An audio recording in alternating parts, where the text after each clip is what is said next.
Let's be honest here. This is a safe space and it's just you and me. We are never going to read all of the books on our to be read lists or TBRs. And not only is that okay, but there is science to explain why. We all have these never ending TBRs, and sometimes we even attempt to make quarterly, monthly, or weekly ones. And what happens at the end of this time period? We most likely haven't read a lot of those books, and our wrap ups vary greatly from our initial intention. Why does this happen? To begin, it's not the size of your TBR that's the problem, it's the fantasy that we live in when we are picking it. The version of you that picks your TBR is not the same one that's going to be reading it. You are imagining a version of yourself that you hope will be in the right headspace to read a certain book at a certain time and often at a certain pace. And similarly to when you set New Year's resolutions, the version of you picking is motivated by your ideal self. Your motivation is the internal force that drives the purpose and/or direction of your behavior.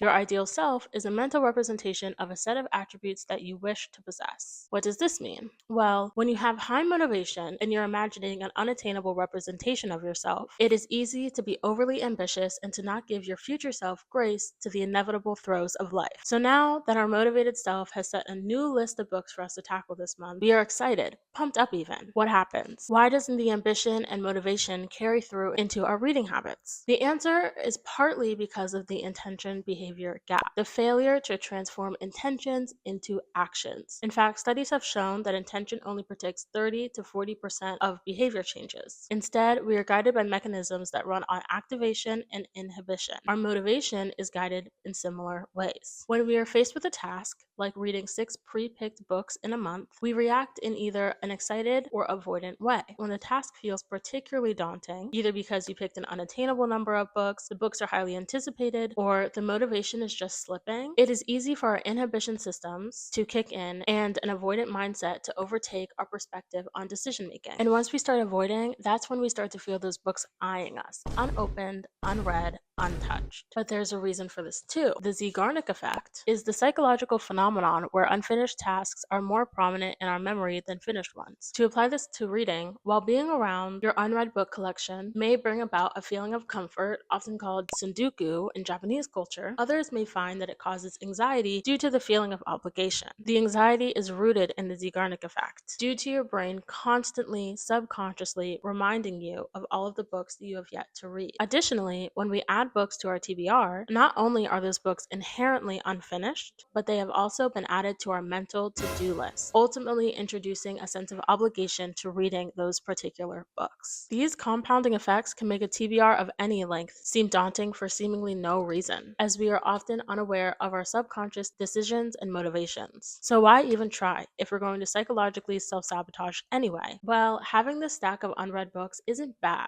and some consider the intent to read books beneficial because it exemplifies an individual's curiosity. You are letting your curiosity win every time you add a book to your TBR, physical or digital, and that is significant. Curiosity about other people's lives, real or fictional, builds important skills like empathy and compassion, which is integral to building a supportive community. Curiosity is an amazing attribute to have, but it isn't contained to reading. Everything that we interact with competes with our attention by piquing our curious nature, and we often cave. With unparalleled access to the internet and social media, hundreds of notifications are competing for our attention each day. This has trained our brains to expect enticing new stimuli often throughout the day. When you're reading, that expectation doesn't just disappear so you can sink into your book. You have to make a concerted effort to focus. And long stretches of focus have become more and more difficult, especially with the erasure of boredom. We have basically eradicated the natural moments of boredom in our day-to-day life.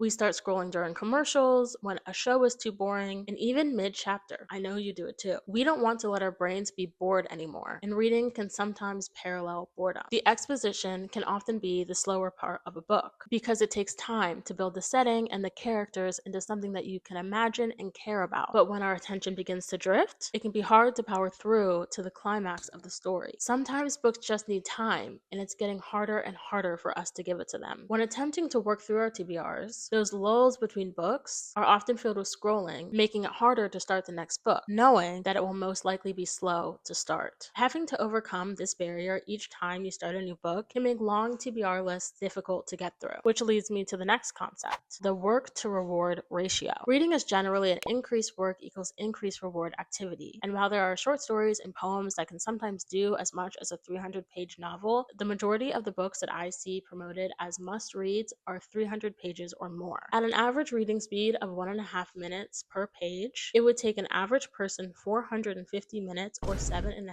hours to finish a 300-page book. You know what's quicker than that? A TikTok, a YouTube video, or even a movie. Committing 7 to 8 hours to a book, often over multiple days or weeks, is a big commitment. Additionally, we are unsure that the payoff is going to be what we hope. The increased amount of work and the uncertainty of the reward does not help our motivation problem. And what if we read the whole book and it sucked? 1 to 2 star rating, we didn't like how it ended. What was the point? Well, now we know more of what we do and don't like in books. We continue to improve our reading comprehension and build our habit of reading. But I get it. It can sometimes feel like a lost cause, especially if you just finished a really amazing book and feel like nothing can ever compare, or a true stinker that makes you feel like reading is a waste of time. So what do we do? Give up on reading altogether? Never make another TBR list again? Personally, I don't think that those are our best options. I would recommend to try not to idealize your future self too much and to give yourself some options. I like to ensure that I have a mix of different book lengths and genres to try to appease whatever mood I happen to be in the future. Maybe we don't attempt to read 3 classics in a month,